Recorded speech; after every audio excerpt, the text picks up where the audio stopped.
예, 오늘은 오온이 다 끝나고 그 다음 주제로 들어갈 것인데요.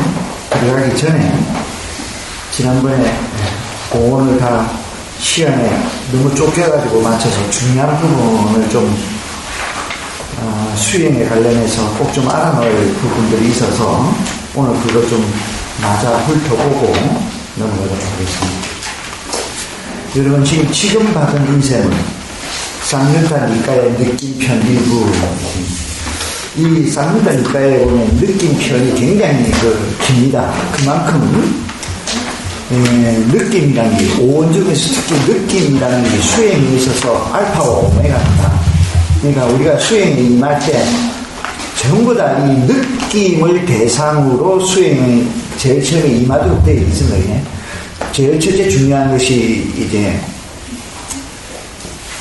제일 처음 수행을 접하는 자는 무조건 육체적 고통을 느낍니다. 저리고 아프고 쑤시고 땡기고.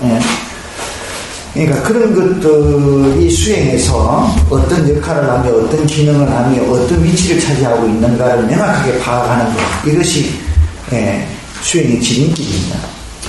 그래서 이 느낌과 관련해서 쌍유타 니까에서 부탁해서는 무엇을 우리한테 말씀해 주시고 있는가를 한번 훑어보도록 하겠습니다. 자, 우선 여기서 회장님부터 3, 4번을 읽으십시오. 첫 번째 산내. 비쿠들이여 이들 세 가지 느낌이 있나니 무엇이 그 셋인가? 즐거운 느낌과 괴로운 느낌, 또 괴롭지도 즐겁지도 않는 느낌. 이들이 비쿠들이여 세 가지 느낌이니라. 산매에 들어 분명히 알며 마음을 챙기는 부처님의 제자는 느낌을 알고 느낌이 어떻게 되는지 그 기원을 알며 어디서 느낌이 그치는지 그리고 느낌의 멸진대로 이끄는 길을 아느니라. 느낌의 멸진에 다다랐을 때 비구는 갈증이 풀려 열반을 성취한다. 예, 제일 첫째 느낌이 일어났을 때 느낌이 일어났다는 것을 분명히 아는 것. 이것이 무엇보다도 수행의 시작입니다. 그 다음에 그 느낌이 어디서 비롯되는가. 느낌이 더구나 그것이 불편한 느낌일 경우에는 나의 몸이, 나의 육체가 그런 느낌이 일어나도록 무질서 상태에 있다라는 것. 수행을 한다는 것은 육체적으로는 무질서에서 질서로 가는 것입니다. 그러니까 무질서 상태에 놓여있으면 무조건 부정적 느낌이 일어나게 되어 있습니다. 그 다음에 어디서 느낌이 그치는가? 느낌이 시작이 있으면, 그 느낌의 시작이 있으면 반드시 그 느낌이 종말이 있습니다. 시작, 중간, 끝을 보는 것. 그 다음에 그 느낌이 멸진해로 이끄는 길을 압니다. 그 과정, 그 루트, 그것을 아는 것입니다. 이것을 안다는 것은 여러분들이 어떤 인위적인 조작을 통해서 그 느낌이 멸진에 이르도록 되는 것이 아니라 수행자는 단지 알아차리만 할 뿐입니다. 알아차리기만 하면은 몸이 무질서 상태가 대뇌로 이루어져 가지고 다다라서 대뇌에서는 그 무질서를 질서로 보내게끔 모든 루트를 명령을 내립니다. 그렇게 해서 멸진으로 나아가는데요. 알아차림의 힘이 강하면 강할수록 이 멸진으로 이르는 길은 더 빨리 옵니다. 그래서 이 알아차림이 모든 것의 알파와 오메가다. 자, 그 다음 분. 보살이. 그 다음 행복편 3, 4를 읽으십시오. 비쿠들이여 이들 세 가지가 느낌이나니 무엇이 그 셋인가? 즐거운 느낌과 괴로운 느낌, 또 괴롭지도 즐겁지도 않은 느낌. 이들이 비쿠들이여 곧 세 가지 느낌이니라. 네, 그 다음 즐거움이든 괴로움이든 괴롭지도 즐겁지도 않은 마저도 안으로 혹은 밖으로 그 어떤 느낌에 접하든 간에 그 모두를 괴로움으로 안하니 거짓되고 부서질 수밖에 없는 것. 그것들이 부딪히고 또 부딪혀 왔다가 사라져가는 양상을 지켜봄으로써 그런 느낌으로부터 초연함, 즉 멸정에서 벗어남을 얻는다. 아, 예. 요 대목도 아주 중요한 부분입니다. 네 번째 보면 즐거움이든 괴로움이든 괴롭지도 즐겁지도 않음으로써 안으로 혹은 밖으로 이렇게 되어 있습니다. 번역이 지금 일반적인 번역은 국내 책에 보면 안으로나 혹은 밖으로 이렇게 있는데 제가 미얀마에서 막 왔을 때 이 구절에 대한 이 논란이 상당히 있었습니다. 안으로 혹은 밖으로가 무엇을 의미하는가? 뭐 여러 가지 논란이 있을 수 있죠. 그러니까 제일 첫 번째의 관점은 막 단순하게 받아들입니다. 안으로라는 것은 내 안에서 일어나는 것, 밖으로는 바깥 자연계에서 일어나는 것, 뭐 이렇게 일단 단순하게 해석을 해도 큰 무리는 없는 것 같습니다. 예. 또 혹자는 내가 겪든 남이 겪든 이렇게 보는 자도 있고요. 그 다음에 보면 그 모두를 괴로움으로 안 하는, 거짓되고 부질 수밖에 없는 것, 그것들이 부딪히고 또 부딪혀 왔다가 사라져가는 양상을 지켜본다. 이 구절입니다. 느낌이 일어났을 때, 느낌이 진행됩니다.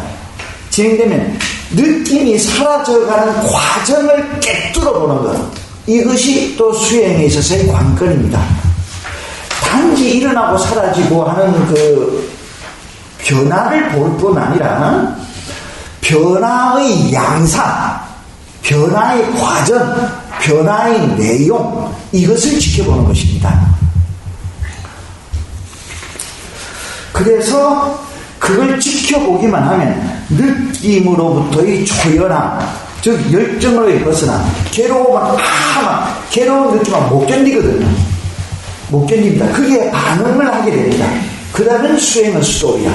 그러니까 그걸 그대로 놓고 그냥 지켜보기가 되어 있다면 그 괴로운 느낌이 첫 번째는 육체적 괴로움인데 육체적 괴로움에 끝나는 것이 아니라 정신적 괴로움으로 그게 확대됩니다. 즉 육체적 느낌에서 끝나는 것이 아니라 마음의 문제로 육체적 느낌이라는 것은 그야말로 감각이거든요. 그런데 이것이 반응을 하게 되면 마음의 괴로움으로 옵니다. 그러니까 화살을 2개 맞는 거란 말입니다.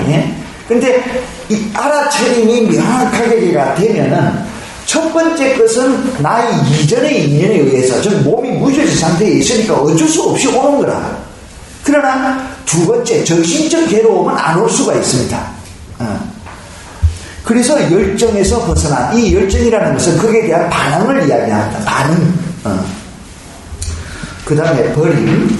자, 그 다음 보살님 버림. 비쿠들이여, 이들 세 가지 느낌이 있나니 무엇이 그것인가? 즐거운 느낌과 괴로운 느낌, 또 괴롭지도 즐거울지도 않은 느낌. 이들이 비구들이여 세 가지 느낌입니다. 그 다음. 비구들이여, 즐거움을 느낄 때 탐하되는 고질적인 잠재 성향을 버려야 한다. 괴로움을 느낄 때 저항하려 드는 고질적 잠재 성향을 버려야 한다. 괴롭지도 즐겁지도 않은 느낌의 경우 무지해지려는 고질적 잠재 성향을 버려야 한다. 누가 즐거운 느낌에 대하여 탐하려 드는 고질적 잠재 성향을 버렸고 괴로운 느낌에 대하여 저항하려 드는 고질적 잠재적 성향을 버렸으며 괴롭지도 즐겁지도 않은 느낌을 대하여 무지해지려는 고질적 잠재적 성향에서 벗어나 올바로 보는 사람이라 불린다. 그는 가래를 끊었고 족쇄를 풀어버렸으며 암안을 철저히 꿰뚫어 보아 볼을 끝낸 것이다. 계속해서 6번 계속해서 읽어요. 즐거움을 느끼면서도 느낌의 본성은 알지 못한다면 그는 탐욕의 마음이 쓸려 해탈을 얻지 못하리라. 괴로움을 느끼면서도 느낌의 본성을 알지 못한다면 그는 성냄의 마음이 쓸려 해탈을 얻지 못하리라. 그리고 저 괴롭지도 즐겁지도 않은 느낌, 대지혜자는 그것을 평화롭다고 말씀하셨지만 이것 또한 맞들여 매달린다. 그는 결코 고로부터 벗어나지 못하리라. 그러나 기쁘가 열심히 분명히 알아차리는 공부를 소홀히 하지 않으면 그는 모든 느낌의 본성을 꿰뚫게 될 것이다. 또 그렇게 됨으로써 그는 바로 이 생에서 번뇌가 다할 것이며 지혜가 성숙하고 법의 길에 확고하며 수명이 다하여 몸이 무너질 때 어떤 헤아림으로부터 개념으로도 그를 가늠할 길이 없으리라. 예, 아주 중요한 부분입니다. 윗바사나 수행이라는 것은 오늘까지 이 헥타르 6가지 단계까지 나가려니까 잘 모르겠습니다만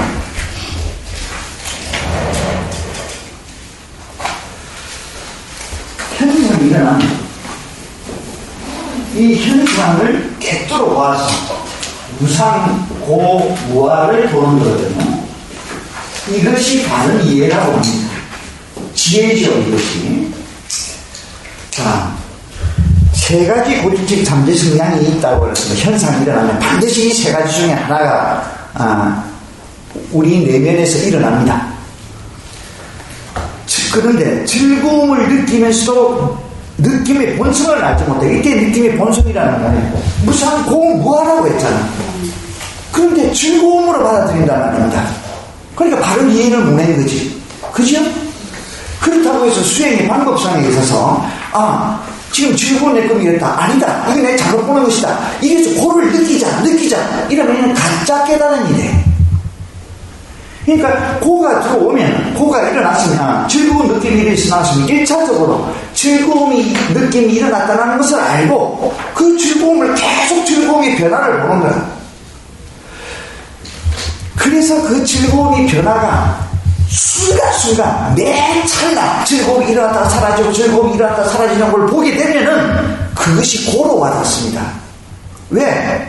즐거움이 가만히 고정적으로 있는 것이 아니라 끊임없이 변화하는 거거든요. 붙잡을 만한 것이 없구나 라는 것을 알게 돼. 그러니까 그것이 고로 왔게 되는 것입니다. 느낌의 본성을 알지 못한다면 이때의 본성이라는 것은 그런 지금 이야기하고 있는 그 과정을 이야기하는 겁니다. 마찬가지로 괴로움을 알면서도 느낌의 본성을 알지 못하면 이제 괴로운 느낌이 일어났어. 괴로운 느낌에 반항하지 아니하고 협오하고 썩내지 아니하고 그걸 있는 그대로 보는 거예요. 그러니까 괴로움이 일어났다가 또 몇 차가 사라지고 그 다음 괴로움이 일어났다가 사라지고 괴로움에 썩낼 게 아무것도 없구나. 괴로움의 성품에 의해서 일어났다가 사라지는 것일 뿐이구나. 고에 파묻힐 것이 없는 거야. 또 그래서 무상과 무아를 봅니다. 괴로울 만한 실체가 없는 거구나. 그래서 나는 괴로움에서 벗어나는 거다. 그것이 느낌의 본성, 괴로움이라는 느낌의 본성을 아는 것입니다. 다만 즐겁지도 괴롭지도 않는 것. 1차적으로는 이거는 굉장히 무지를 안고 있죠. 그러나 좀 더 수행자가 깊이 들여다보면 이것이 평온으로 와닿습니다. 그러니까 편안함과 고요함이 같이 묻어가지고 괴로움과 즐겁지도 않은 느낌이 와닿습니다. 그러면 이것은 부정적인 것이 아니라 굉장히 이때까지 한 번도 경험하지 못한 고요함, 편안함, 평정 이런 느낌으로 와닿습니다. 그러니까 자꾸 이게 머물고 있고 싶어해요. 그건 또 하나의 고질적 잠재 성향입니다. 예. 이건 역시 이 중립의 느낌 역시 끊임없이 변화한다는 것을 보게 되면 이것이 고로 와닿습니다. 예. 그래서 이 평온에 안주하려는 마음에서부터 벗어나게 됩니다. 지금 이 본성의 이 느낌의 본성이라는 것은 지금 그런 과정을 보는 것입니다. 이게 굉장히 중요한 수행의 과정에서 이 많은 부분들이 그 말 속에 단어의 비약 속에 감추어져 있습니다. 그런 것을 분명히 알고 경전을 볼 때 여러분들은 경전을 바르게 볼 수 있게 되는 것이죠. 자, 또 크사님 그 다음 4번 바다를 물어보십니다. 그러며 배우지 못한 본부가 그 큰 바다 속에 바다가 없는 구렁텅이가 있다고 말한다면 그 그는 실제로 있지도 않고 이치에 맞지도 않는 것을 말하고 있는 것이다. 뒷구들이여, 그 바닥없는 구렁텅이는 차라리 괴로움으로 찬 육체적 느낌을 이루는 말이라고 해야 옳을 것이다. 배우지 못한 본부가 육체적인 괴로움을 겪게 되면 근심하고 상심하고 슬퍼하고 가슴을 치고 울부짖고 광란한다. 그 사람을 일러 바닥없는 구렁텅이를 감당해내지 못하고 그 속에서 발 디딜 곳을 찾지 못하는 배우지 못한 본부라 해야 할 것이다. 그러나 잘 배운 성스러운 제자는 육체적인 괴로움을 겪게 되더라도 근심하지 않고 상심하지 않고 슬퍼하지 않고 가슴 치지 않고 울부짖지 않고 광란하지 않는다. 그를 일러 그 바닥없는 구렁텅이를 감내하여 그 속에서 발 디딜 곳을 찾아내는 참으로 잘 배운 성스러운 제자라 부른다. 고통스러운 육체적 느낌이 목숨을 앗아갈 듯 일어나는 것을 견뎌내지 못하는 사람, 그는 괴로움을 당하면 부들부들 떤다. 그는 울부짖고 큰 소리로 부르간다. 고약하고 무력한 사람, 그는 구렁텅이에 맞서지 못하며 발판도 마련하지 못한다. 그러나 바로 그 자신이 목숨이 위협받는데도 떨지 않고 괴로운 신체적 느낌이 일어나는 것을 견뎌내는 사람, 그는 진실로 그 구렁텅이를 버텨낼 뿐만 아니라 그 깊은 속에서도 능히 안전한 발판을 확보한다. 예. 자, 무엇보다도 수행의 시작은 인내입니다. 인내. 제일 처음 수행을 시작하는 사람들에게는 그게 극기 명상이든 행선이든 자선이든 육체적 고통이 먼저 옵니다. 그냥 육체적 고통이 아니라 평생 한 번도 겪어보지 못한 내 몸이 완전히 무너지고 부서질 것 같은 그런 육체적 고통이 옵니다. 이게서 수행을 포기하게 됩니다. 그러면 그는 그 육체적 고통을 유발시키는 그런 현상들은 평소에는 없었는가? 아닙니다. 평소에도 항상 있었습니다. 그런데 평소에는 수행적 마음을 보지 않는다, 가지고 살질 않았단 말입니다. 그러니까 부정적인 그런 느낌이 일어났을 때는 그냥 몸을 움직여버려요. 움직여버리면 금방 날아가 버렸습니다. 그러니까 그런 고통이 내한테 내면에 있는가를 모르고 살아왔던 것이죠. 근데 이제 수행을 해서 이걸 움직이지 말고 그냥 지켜보라 그러니까 죽을 것만 같은 거예요. 다만 그걸 뿐이거든요. 평소에 없었던 것은 아닙니다. 있었습니다. 예. 자, 그런데 지금 금년 붓다에 오신 날이, 부처님 오신 날이 몇 년입니까? 2556년? 7년. 7년? 약 2500년이 지나가지고 2600년이 다가갑니다. 2600년 동안 수행해서 육체적 고통이 일어나는 것을 참아가지고 죽은 사람은 단 한 사람도 없었거든요. 그러니까 꼭 죽을 것 같지만 절대 죽지 않는다. 내가 개런티 보장할게요. 부처님 대신으로 내가 보장을 할게요. 절대 죽지 않습니다. 스님 인터뷰할 때 보면 스님 몸이 대퇴부가 이렇게 뼈가 이제 날아갈 것 같다라면 절대 이탈 안 합니다. 그 자리에 붙어 있습니다. 보장할게요. 그냥 지켜봐라. 그냥 지켜봐라. 물론 이제 지켜보는 여러 가지 방법론들이 있습니다. 수행의 테크닉이지요. 그러니까 절대 포기하지 말고 이 부정적인 육체의 느낌을 들여다볼 것. 이 마음이 돼 있어야 된다는 겁니다. 그걸 지금 장황하게 이렇게 이 과정을 겪지 않는 사람은 법을 보지 못한다.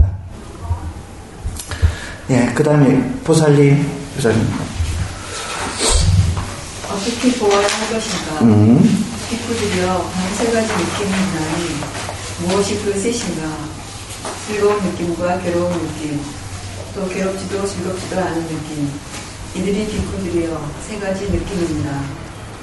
즐거운 느낌들을 괴로움으로 볼 줄 알아야 합니다. 괴로운 느낌들을 가시로 볼 줄 알아야 합니다. 예, 이 구절이 중요합니다. 예. 괴롭지도 즐겁지도 않은 느낌들을 무상한 것으로 볼 줄 알아야 한다. 기쁘가 즐거운 느낌들을 괴로움으로 볼 줄 알며 괴로운 느낌들을 가시로 볼 줄 알아야 하며 괴롭지도 즐겁지도 않은 느낌들을 무상한 것으로 볼 줄 안다면 그는 바로 보는 사람이라 불린다. 그는 가래를 끊었고 몸을 받게 하는 족쇄를 풀었으며 암만을 철저히 꿰뚫어 보아 골을 끊는 것이다. 행복에서 고통을 이겨내며 고통스러운 느낌을 가시처럼 여기며 괴롭지도 즐겁지도 않은 저 평화로운 느낌에서 무상을 인식하는 사람, 이들 느낌들을 충분히 이해하는 그러한 비코야말로 진실로 올바른 안목을 지닌 것이다. 또 느낌들을 꿰뚫어 보았기에 그는 바로 이 생에서 번뇌가 다하며 지혜가 무르익고 법의 일을 확보하여 언젠가 수명이 다해서 몸이 무너질 때 어떤 헤아리 물어도 개념 물어도 그를 가능할 길은 없을 것이다. 예, 제일 첫 번째 일어나는 것이 괴로움이 느낌입니다. 자, 이 괴로움이 느낌이라는 것은 뭐냐면 연료를 하기 위해서, 깰감을 하기 위해서 산에 나무를 하러 갔어. 나무를 하다가 장갑을 안 끼고 나무를 하는 바람에 가시가 손에 박혔는 거다. 가시는 잠잠한 아주 작은 가시입니다. 나의 생명에 아무런 지장을 안 줘. 그래도 아무리 작은 가시라도 가시를 넘쳐 그 다음 뗄감 나무를 못 해요. 자꾸 가만히 그쪽으로 가서, 그지? 그게 내 생명하고는 아무 관계가 없어. 괴로운 느낌이라는 수행이 있어. 가시와 같은 것이다. 가시를 먼저 뽑아내야 그 다음 뗄감을 할 수 있습니다. 그래서 괴로운 느낌을 건너뛰면 안 된다는 거예요. 무엇보다도 괴로운 느낌을 먼저 봐야 해요. 이걸 뛰어넘으면 이제 괴로운 느낌이 아무리 일어나도 그냥 볼 수 있어. 그래서 바로 그 다음에 약간의 공백을 주고는 그 다음 어떤 느낌이 찾아오느냐, 즐거운 느낌이 찾아옵니다. 아주 안락하고 편안하고, 이때까지 인생의 사회에서 이런 즐거운 느낌을, 이런 종류의 즐거운 느낌을 맞이한 적이 없어. 그러니까 내 안은 시간이 너무나 값지고 너무나 아름답고 계속 안고 싶고 이래요. 그래서 그 즐거운 느낌에 푹 빠지게 돼. 그냥 수행은 스토리야. 이 즐거운 느낌을 깨뚫어 보아서 거기에서 고를 보아야 돼. 거기에서 고를 보아야 돼. 그게 되면 그것도 다 가버리고 이제 주로 나타나는 그 느낌이 괴롭지도 즐겁지도 않는 중간 느낌이 옵니다. 그 속에는 반드시 평정인 거죠. 평온. 그래서 굉장히 그거는 긍정적인 것입니다. 그 긍정적인 것에 푹 사무치면 또 수행은 스톱이라는 거예요. 그 중간 느낌을 계속 깨뚫어가지고 그것의 변화의 구조, 변화의 내용, 변화의 과정을 깨뚫어 봐야 된다는 거예요. 그러면 무상을 본다. 무상을 보면 무아를 본다. 무상무아를 보면 연기를 보고, 이렇게 해서 해탈로 나아가거든요. 지금 그 이야기를 하는 것입니다.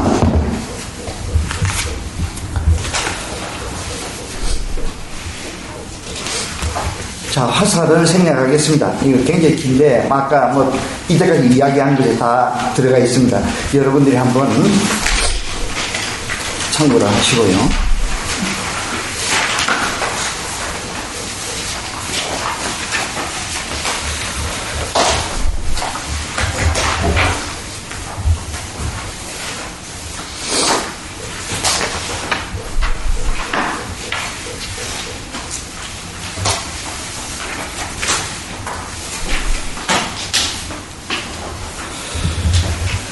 자, 지난번 오온을 마무리하면서 급히 마무리를 했는데, 그때 언급한 것 중에서 이 오온은 순차대로 색수상 행식의 차례로 설명을 했지만, 실질적으로 우리 내면에서 일어날 때는 그렇게 순차적으로 일어나는 것이 아니다. 동시에 일어나는 것이다. 예를 든다면 이런 것입니다. 꽃을 볼 때, 아름다운 꽃을 볼 때, 그게 너무나 아름답기 때문에 그것은 상온이나 행온보다는 수온이 강하게 들어올 뿐이라는 거예요. 예.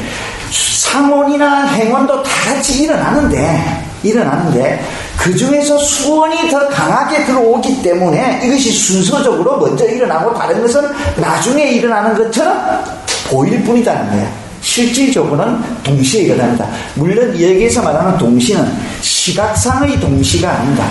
예. 그러니까 동일한 점에서 5개 다 올라올 수는 없습니다. 왜냐하면 아르마리라는 것은 한순간에 두 아르마리가 일어날 수가 없거든요.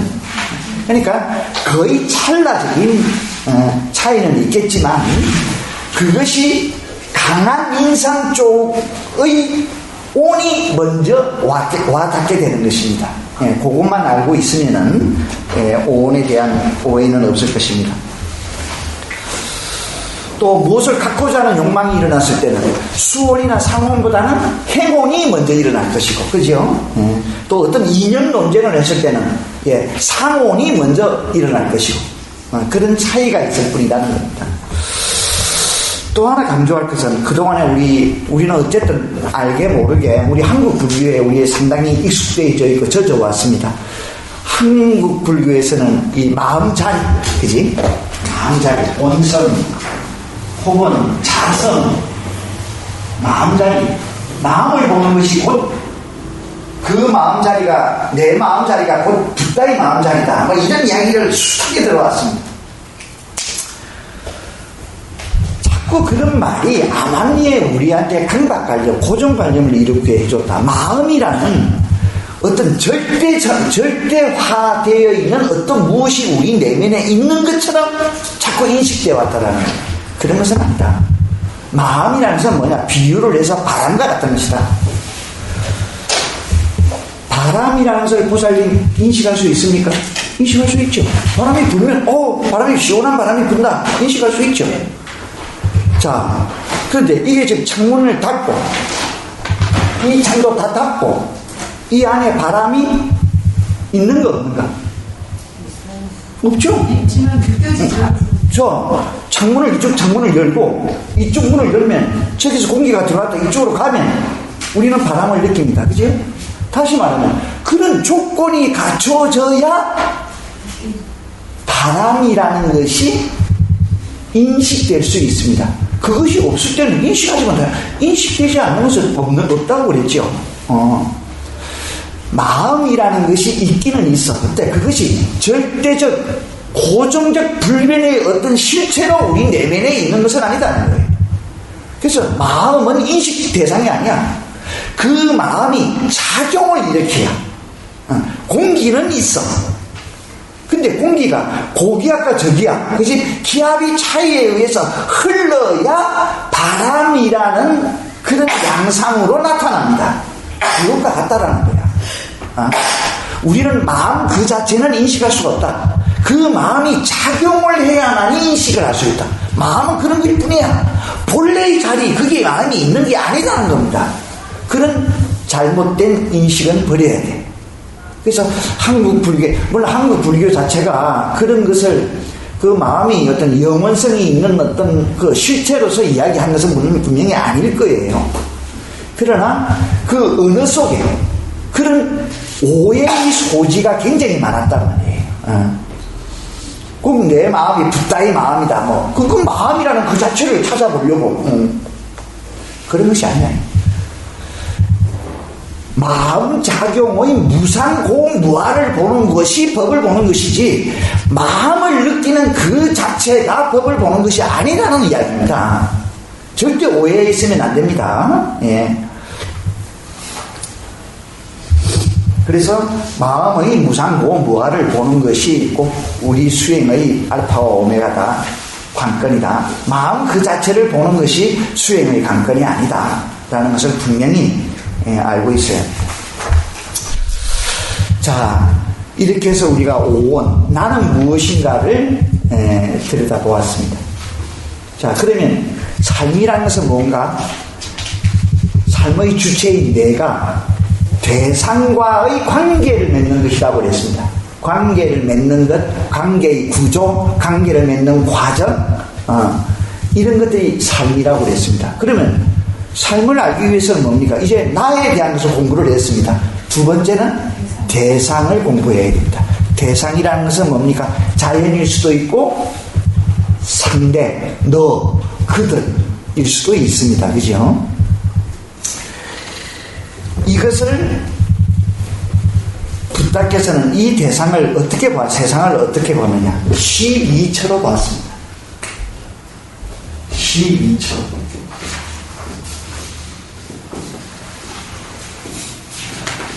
드와사, 야타나, 타야, 아타나. 이 드와사는 12, 12 숫자 2를 얘기해요. 아야타나.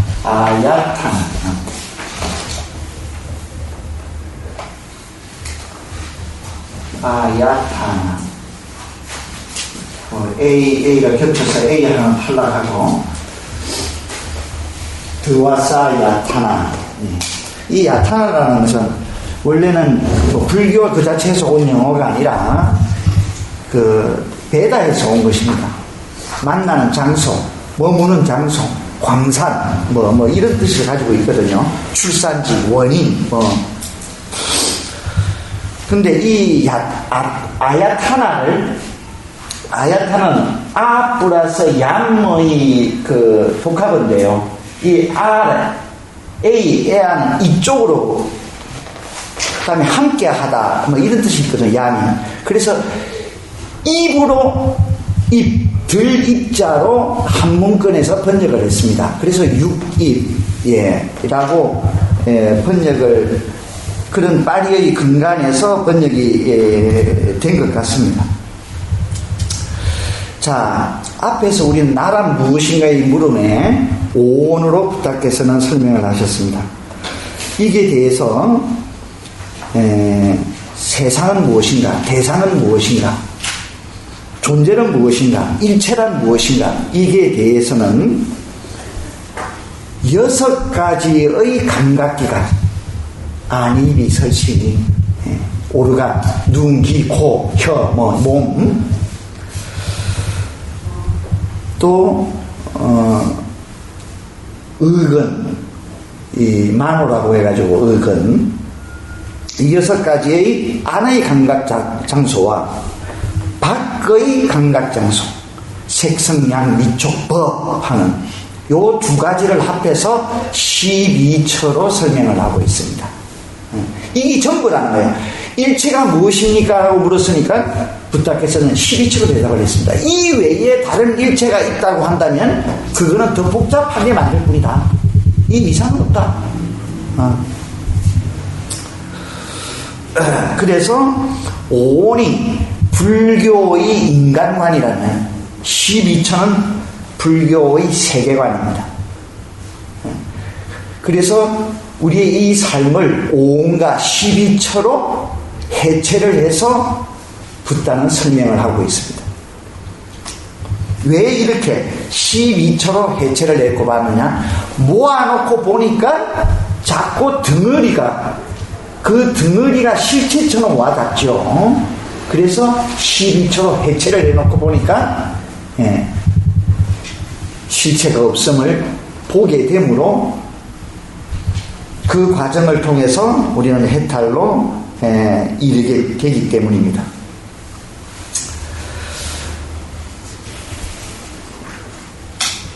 이 12처는 6내처와 6외처로 나옵니다. 6내처는 내 안의 감각기관, 6외처는 바깥의 대상.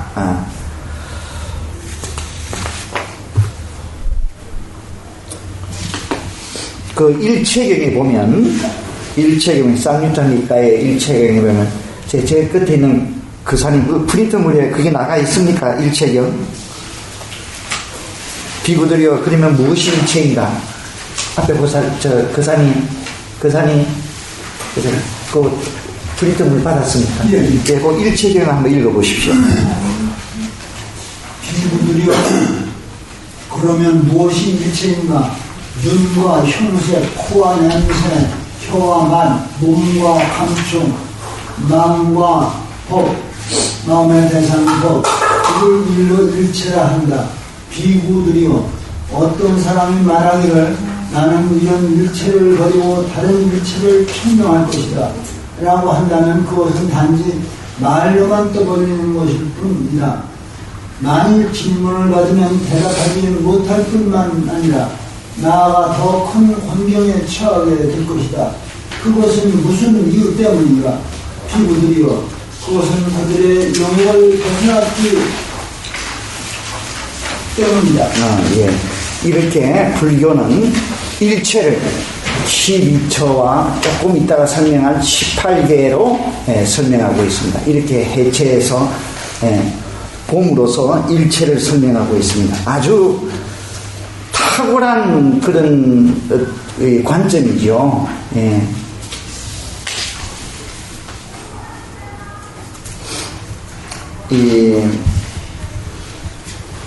자, 이렇게 보는 이유는 세상이든지 일체라든지 하면 고정불변한 영원한 세상이나 절대적인 존재로서의 일체가 존재하는 것처럼 자꾸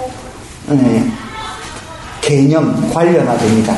근데 이렇게 12초로 나눠 쪼개놓으면 하나하나가 전부 다 무상하고 고고 무아이고 이런 것들은 이렇게 보기가 쉬워지거든요. 하나하나는. 그러니까 그런 무상하고 실체가 없는 것들을 모아놔도 역시 마찬가지로 무상하고 실체가 없으니까 고정불변의 것이 없다라는 결론을 내릴 수가 있는 것이죠. 자, 지금 설명한 이 12처 6개의 육내처와 6개의 육예처 이 외에 또 하나를 우리가 해체해서 보면은 그 두 개가 접촉을 했을 때, 기관과 대상이 접촉이 됐을 때 아르마리가 일어납니다. 그죠? 이 아르마리가 6가지가 있죠. 안식, 이식, 이런 식으로 해서 제일 끝에 의식까지. 이렇게 합하면 18개가 됩니다. 이 18개가 전부입니다. 전부, 이제. 전부입니다.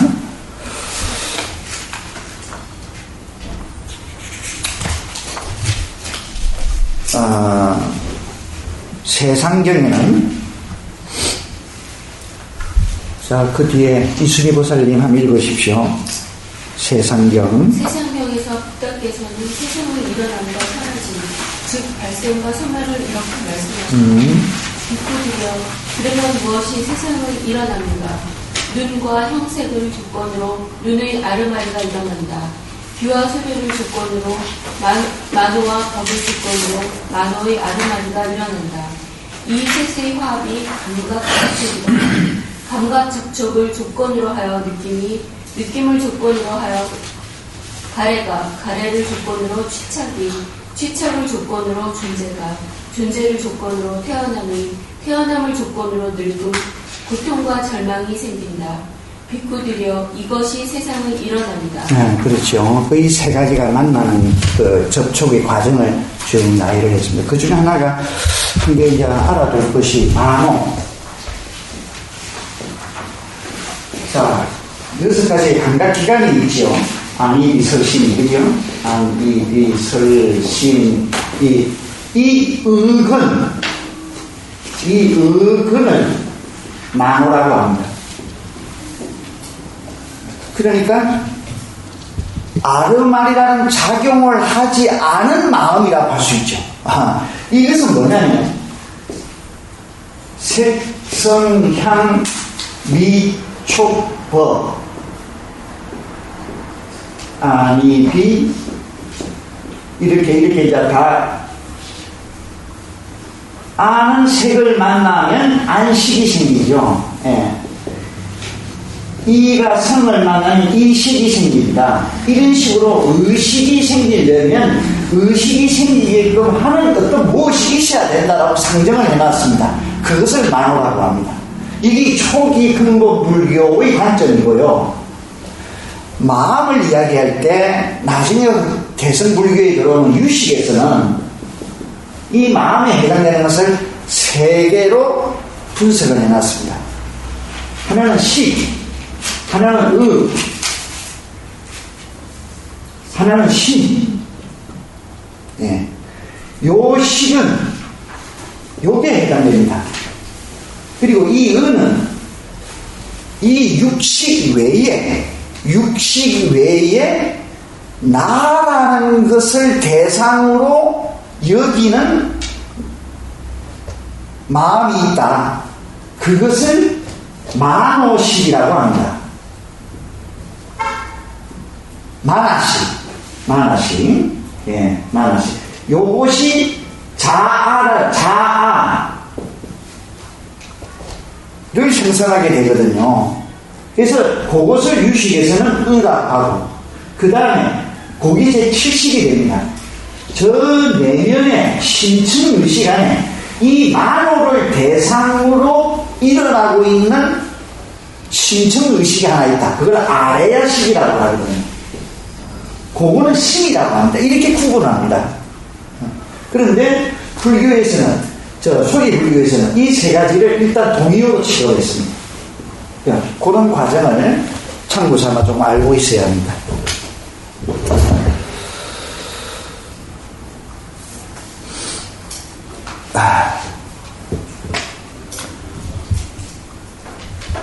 자, 이 세 가지가, 그러니까 육식이, 여섯 기관과 여섯 대상이 만남으로써 여섯 의식이 일어납니다. 만난다는 것은 접촉이죠. 이것이 조건적인 일어남입니다. 그 다음에 이 만남이 무너질 때 식도 무너집니다. 그죠? 이것이 사라짐입니다.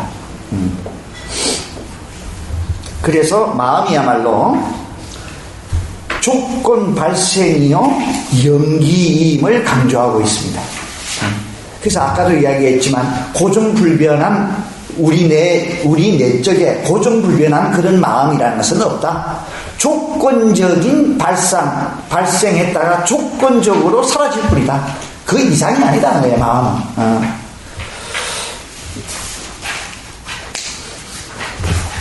그러니까 여기서 수행이 필요한 것이죠. 항상 있다면, 항상 있는 것이라면 내가 어쩔 수가 없는 거잖아요. 근데 조건적으로 일어났다가 조건만 치워지면 이게 사라지는 것이니까. 그죠? 얼마든지 탐욕에서 우리는 자유로울 수 있는 것이죠. 조건을 안 만들면 되니까. 그렇지 않으면 수행이 성립될 수가 없습니다. 그래서 이 18개는 모든 법들이 중생이니 영혼이니 이렇게 하는 실체가 없고 공함, 즉 무아,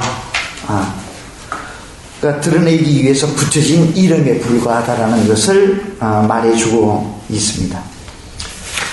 12처 18개 대상은 무엇인가는 이것으로서 대신하겠습니다.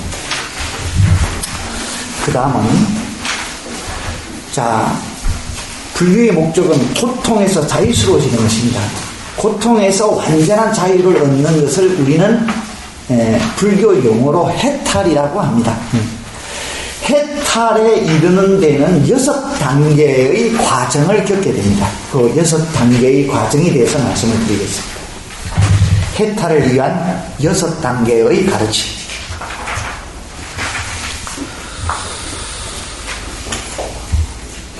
자, 이제까지 우리가 공부를 한 것은 나는 무엇인가는 5원으로 설명을 했고, 세상은 무엇인가를 12체와 18개로 설명을 했습니다. 해체해서 살펴보았습니다. 나를 물질, 느낌, 인식, 심리 현상들, 아르마리, 즉 색수상 행식의 5가지로 설명을 한 것이고, 12처는 세상을 눈, 귀, 코, 혀, 몸, 마음, 그다음에 형상, 소리, 냄새, 맛, 감촉법의 12가지로 해체해서 설하신 것이며, 18개는 그거에 대한 아르마리 6가지가 생기는 것을 해체해서 가르친 것입니다. 그러면 왜 이렇게 해체를 강조하는가? 해체를 해서 봐야만이 실체가 있다는 잘못된 견해에 속지 않기 때문에 해체를 했다고 했습니다. 그러면 이 해체를 통해서 해탈, 열반을 실현하는 방법은 초기 불교의 토초에서 강조되고 있는데요. 그 단계는 이렇게 6단계를 공통적으로 적용되고 있습니다.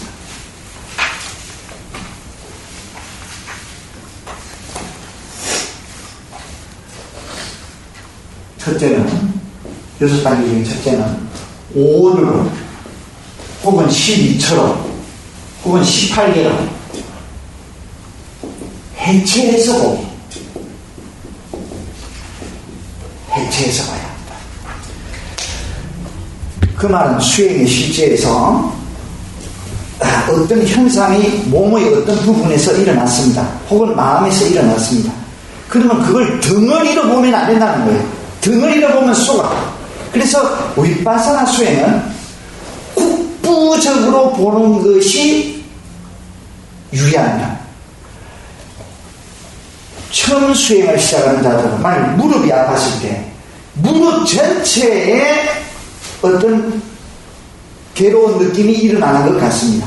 근데 가만히 마음을 가라앉히고 가만히 들여다보십시오. 전체의 덩어리가 아닙니다. 그 중에서 일어나는 부분은 국소적 부분들이 있습니다. 전체적으로 보면 그런 국소적인 괴로운 느낌이 시차를 두고 따로 일어나고 사라지고 있기 때문에 전체로 보일 뿐입니다. 그러니까 처음 임할 때는 전체를 보되 가만히 들여다보면 그 전체가 나누어집니다. 해체가 됩니다. 그 해체되는 한 단위를 붙잡아 전체를 보지 마라. 이것이 관건입니다. 그러면 이 전체 중에서 여기에서 수심이 일어났다가 사라지고 곡이 사라지고 나서 그 옆에서 또 일어났다가 사라지고 그 옆에서 또 일어났다가 사라지고 이런 것들이 보입니다. 요렇게 따라가야만이 해체해서 보기가 성립되는 것입니다. 그러니까 덩어리로 봐서는 아니 된다는 거예요. 이것이 1차적인 해체해서 보기입니다. 그러면 일어났다 사라지고 일어났다 사라지면 그 안을 또 봐. 모든 것은 일어났다가 사라지고 일어났다가 사라지고 일어났다가 사라지고 일어나고 사라지면 그 안에 일어나고 사라지면 또 있습니다. 요런 것까지 다 봐야셔야 돼요. 이렇게 될 때 해체해서 보았다고 할 수 있습니다. 그러니까 수행이 단순한 게 아니죠. 그래서 수행이 어렵습니다. 그러나 이렇게까지 보는 특별한 똥별난 테크닉이 따로 있는가? 그렇지는 않습니다. 다만 내 마음이 정리만 되는데 이 괴로움에서 나는 언제 벗어나나? 이런 마음만 가져주고 백지의 마음 상태에서만 볼 수만 있다면 이것이 보입니다. 문제는 그것입니다. 백지의 마음에서 볼 수 있느냐? 그래서 해체해서 보는 것이 첫 번째입니다. 해체해서 보면 이렇게 요거 안이 작은 일어남 사라지, 그거 안이 작은 일어남 사라지, 이런 것들이 막 보이기 시작함으로써 무상, 무아가 보입니다. 특별한 인연이 아니면 이 순서로 보입니다. 물론 각자의 인연에 의해서 이것이 순서가 바뀔 수도 있습니다. 고를 먼저 보고, 그때 고라는 것은 육체적 보통 대개의 경우는 그렇죠. 그것은 전생에 사마타 수행의 인연이 별로 없었던 사람입니다. 근데 대개의 경우는 무상, 무아의 수로 봅니다. 또 어떤 자는 무아를 먼저 보는 경우도 있습니다.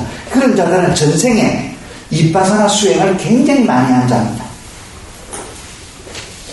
또 어떤 자는 육체적 고가 없어.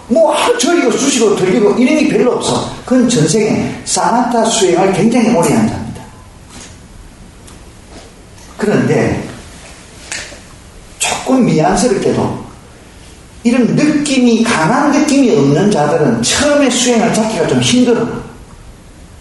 특별한 자극적인 것이 없으니까 편안하기는 하지만 집중이 잘 안 돼. 졸리고, 그죠? 이래저래 망상이 많아지고, 이랬습니다. 그래서 개웃기는 하지만 자극이 강한 자가 수행에서는 유리합니다. 수행이 제일 적은 졸음이거든요. 근데 지금 육체적으로 쑤시고 절리고 아파 죽겠는데 언제 그 잠잘 사이가 어디 있어? 잠잘 여유가 없어. 그러니까 수행적으로는 유리한 거죠. 그리고 자극이 강하면 분명하게 보입니다. 분명하게. 그래서 난 왜 이래 앉기만 하면 온 저질이 쑤시고 절리고 안 아픈 데가 없노? 이렇게 절망할 필요가 없다라는 거예요. 도리어 유리하다. 그래서 고통은, 괴로운 느낌은 프렌드입니다. 친구야, 친구. 이 괴로운 느낌이 없는 자들은 강물을 흐름에 따라서 노를 젓는 것과 같다고 그랬습니다. 노저을 필요도 없어. 수르륵 가. 힘듦이 하나도 없어. 그러나 삶은 시소라고 그랬죠, 제가. 한계를 얻으면 반드시 한계를 얻어. 읽게 되어 있습니다. 힘들지 않은 대신에 목표물을 지나쳐버려요. 목표물이라는 것은 뭡니까? 법을 보는 것입니다. 무상공부화를 보는 것. 이것을 지나쳐버려요. 그런데 괴로운 느낌이 큰 자는 강물을 거슬러 노를 젓는 것과 같다고 했습니다. 조금 더 빈틈을 주면 배는 위로 올라가지 못하고 물살에 휘날려서 후퇴를 해버려. 그지? 그러니까 경상도 말로 싹 빠지게 져요. 싹 빠지게. 그러니까 그 얼마나 고통스럽노. 그러나 자, 이번엔 한계를 잃었으니까 한계를 얻는 것이 목표물은 절대 지나지는 않습니다. 반드시 목표물에 그대로 소나기에 딱 넣을 수가 있습니다. 법을 본다니. 법을 지나치지 않는다. 그래서 육체적 고통이 심한 자들은 절망할 필요가 없다는 거예요. 절망할 필요. 그래서 인생은 본전입니다. 본전. 양쪽을 합하면 항상 제로가 돼 있어.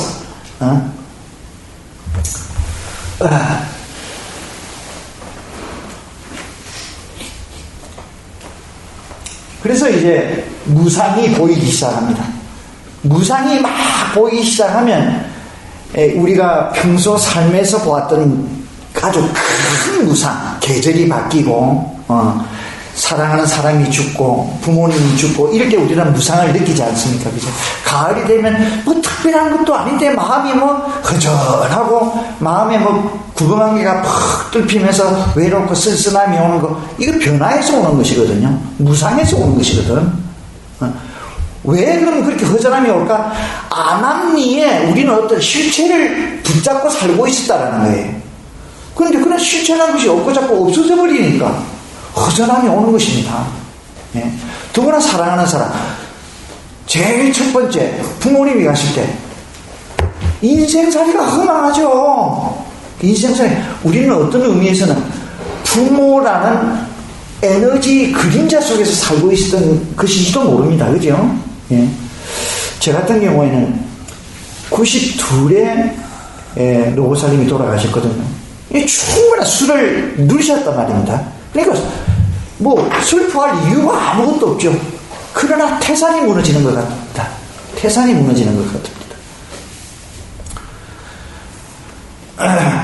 그 미얀마 말에 이런 이야기가 있습니다. 그 스님들이 이제 신도들한테, 제가인들한테 초상집 가거나 이렇게 했을 때 법문을 하면 무상에 대한 법문을 합니다. 슬퍼하지 말아라.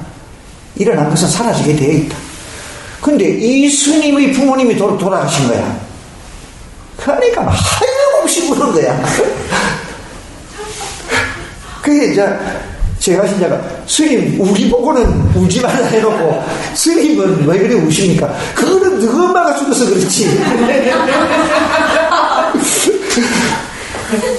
그런 거거든요. 그런 거거든요. 이번에는 우리 엄마가 죽었지 않았느냐. 그래서 이제 평상시 삶에서는 우리는 큰 무상만 봅니다.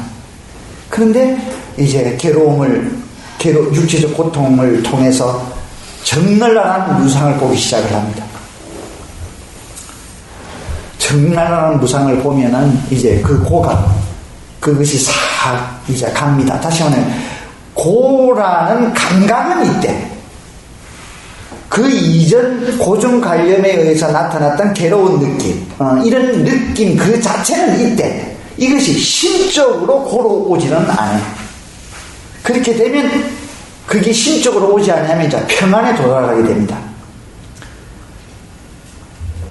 그래서 그 평안에 도달하기 전에는 1차적으로 편안한 마음이 먼저 옵니다. 근데 그걸 가만히 보면 그 편안함도 붙잡을 것이 아무것도 없다. 끊임없이 그 편안한 마음이, 첫 번째 편안한 마음이 일어났다가 사라지고 두 번째 편안한 마음이 다른 마음이 일어났다가 사라지고, 동일한 간 놈이 또 온 건 아니야. 그런 놈이라는 것이 없다는 것을 알게 돼. 간 것이 다시 온 게 아닙니다. 그러니까 오고 감이 없는 거야. 첫 번째 편안함이 일어났다 사라지고, 그 다음에 일어나는 마음이 작용은, 편안함의 마음이 작용은 다른 마음이 작용이야. 이게 일어났다 사라지고, 또 그 다음 마음이 일어났다 사라지고, 이것이 불을 보듯이 환하게 보입니다. 그러면 괴롭다고 할 만한 것이 없구나. 괴롭다고 할 만한 것이 없구나.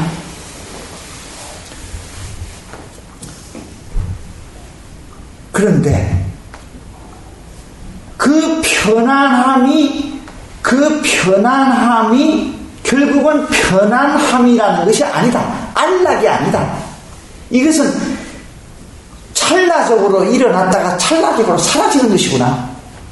찰나적으로 사라져버린다라는 끊임없는 반복. 이것이 고로입니다. 부다께서 우리에게 해주신 무상고의 고는 이 고를 말하는 것입니다. 이 고를 봐야 돼. 이 고를 볼 때 이제 무상과 그 고를 아울러서 실체 없음, 본체 없음이 적나라하게 드러나게 됩니다. 그래서 무상고무와 전체를 보기 시작하게 됩니다. 그런데 부자도 가불변이 있단 말입니다. 그죠? 예. 동네 부자가 있는가 하면, 예. 그 도시의 부자가 있고, 또 우리나라의 부자가 있고, 세계적 부자가 있고, 그죠? 무상고보를 비는 깊이도 가불변이 있어. 그래서 더 깊이 무상고무아를 보게 됩니다. 그러면 더 깊게 붙잡을 것이 아무것도 없어. 넌더리 갇혀져. 존재에 대한 애착 같은 게 없어져 버립니다.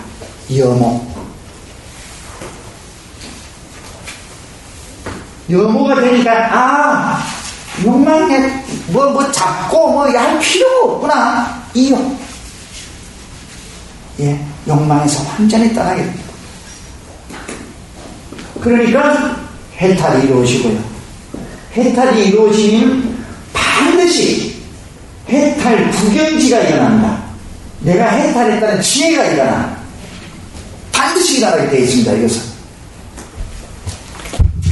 이래서 해탈을 완성하게 됩니다.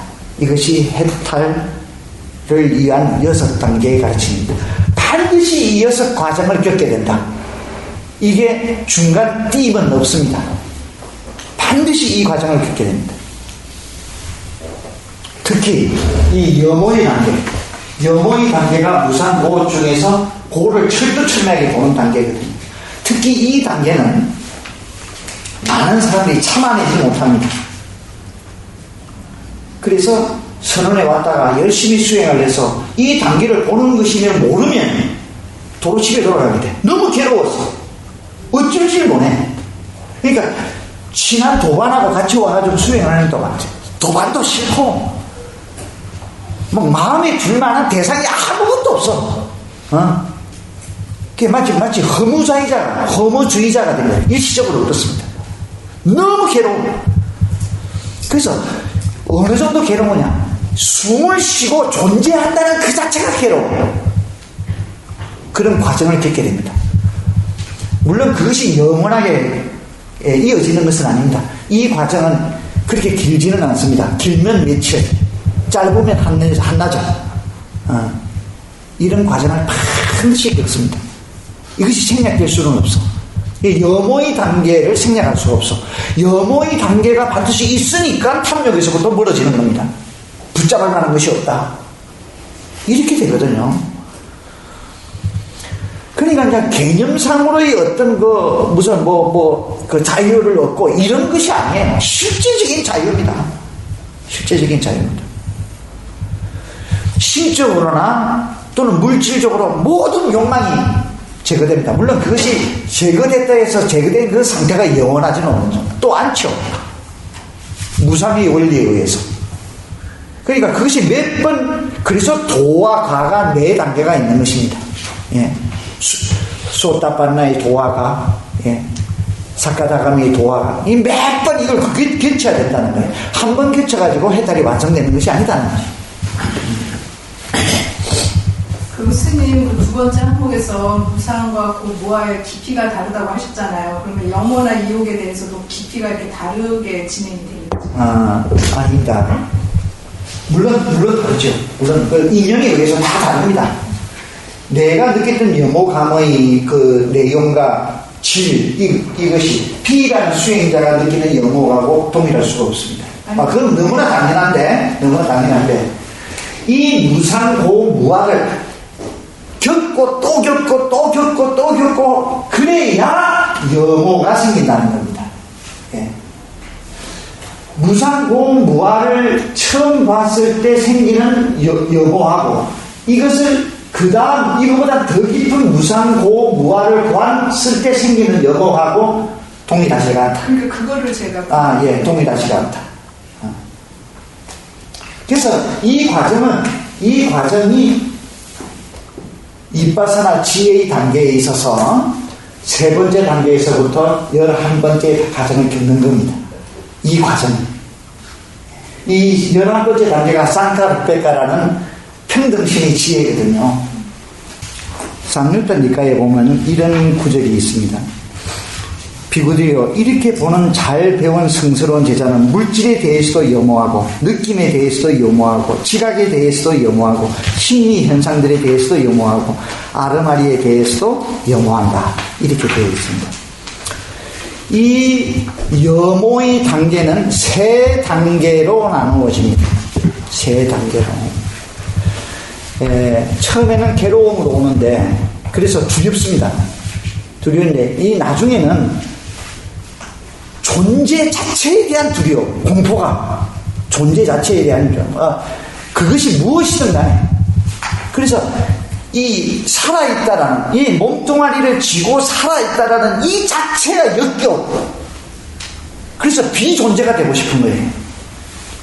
그런 식의 여보감이 일어납니다. 그러니까 무욕으로 하는 것이죠. 그러니까.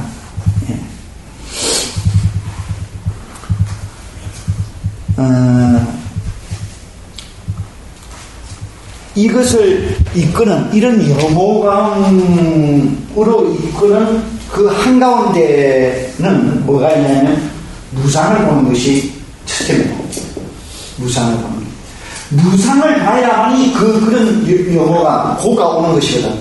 그러니까 무상을 봐야만이 이 고를 봅니다. 고를 봐야만이 염호가 들어오거든요. 그래서 무상을 보는 것이 먼저입니다. 그래서 윗바사나 수행은 현상이 일어났을 때 그 현상을 단순하게 보는 것이 아니라 현상의 변화를 봐야 한다. 변화를. 여기에 강점을 꽂아야 해. 그럼 스님 물질적으로 생겨나는 그 고통스러운 느낌의 고는 저 무상을 통해서 보는 고보다 굉장히 그 농도가 낮다고 봐야지. 우리가 평소에 느끼는 그 고통스러움이라는 것은 고정관념 속에 있는 실체의식의 무너짐에서 오는 이런 일반적 고거든요.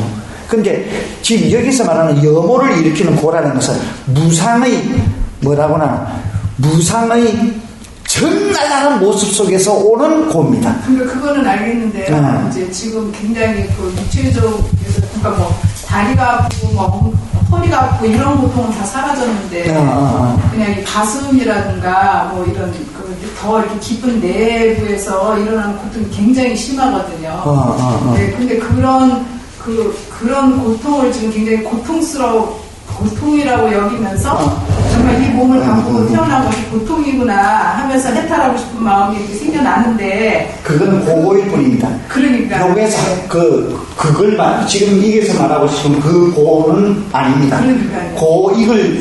이 고가 아니라 이것의 다시 말하면은 이것이 고통스러운 느낌이든 즐거운 느낌이든 괴롭지도 즐겁지도 않은 느낌이든 그 자체가 무상하다는 거예요. 그 자체. 그 무상에서 오는 고라. 왜 그러면 그런 고가 오느냐? 제가 조금 전에도 이야기했듯이 우리가 이때까지 태어나가지고 이때까지 살아오면서 우리의 내면 신청의식 속에는 무아가 아니라 유아사상이 있었다.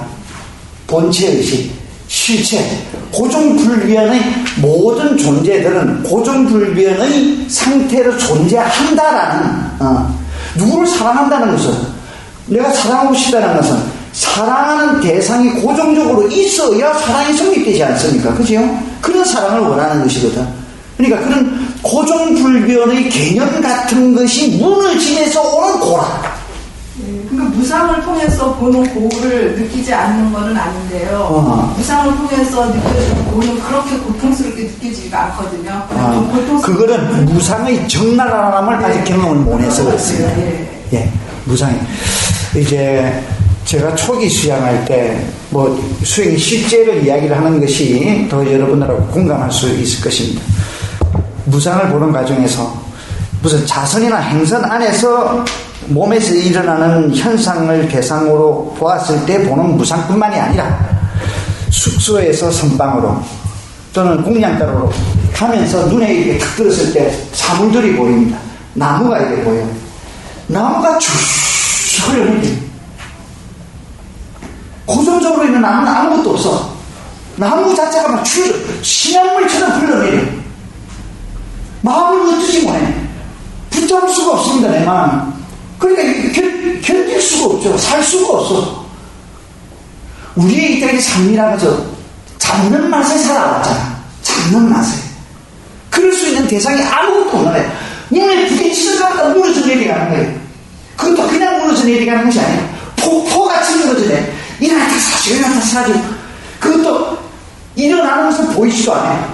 나중에는 계속 사라지기만 해요. 너무 괴롭습니다.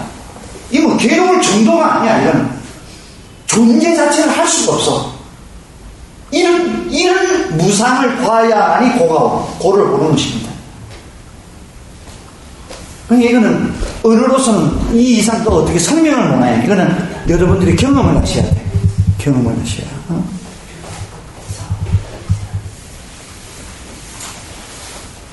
그래서 이제 윗바사나 수행 속에서는 이런 과정이 피할 수가 없습니다. 반드시 오게 되어 있습니다. 근데 다른 수행 방법에서는 이렇지 않거든요. 그래서 이제 우리 수행에는 세 가지가 있습니다. 견도와 수도와 무학도. 견도, 인식의 전환은 여러 가지 다른 수행 내에서도 얼마든지 있을 수가 있습니다. 특히 몰약 깨닫는다. 특히 이제 가나서나 화두가 부서지고 타파가 될 때 그런 것이 바로 견도 아니겠느냐. 견도 아니겠느냐. 근데 수행이라는 것은, 해탈이라는 것은 견도에서 절대 끝나면 안 되거든요. 견도에서.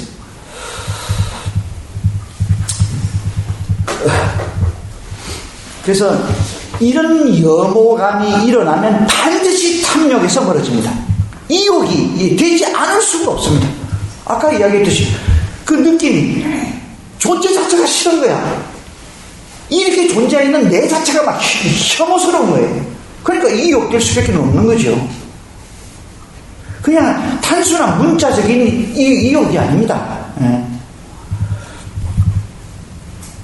그래서 탐욕이 소멸됨으로써 해탈됩니다. 이것을 과의 경지라고 합니다. 과의 경지. 그 다음에는 해탈이 되었으면 해탈되었다는 구경지가 반드시 일어납니다. 이제 수행적으로는 처음부터 끝까지 도와 가를 정덕을 하고, 그 다음에 네 번째 단계에서부터 영화 필름처럼 자기 의지하고는 관계없이 다시 펼쳐집니다. 영화처럼 현상이 막 전개되면서 그것이 일어남 사라짐이 보이고, 다음에 사라짐이 보이고, 다음에 고가 오고, 공포가 오고, 막 이렇게 순차적으로 쭉 다시 하도록 확인을 하게 됩니다.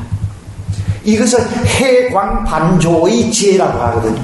이 해광반조의 지혜를 자동적으로 경험을 하면서 구경해탈지가 열리는 것입니다. 오늘 여기까지 하겠습니다.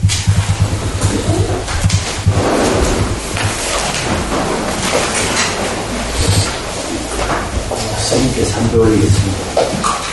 이담매 바와낭 아사와카야왕 호트 이담매 바와낭 마카사자 팔라사자 바자요 호트 사두 사두 사두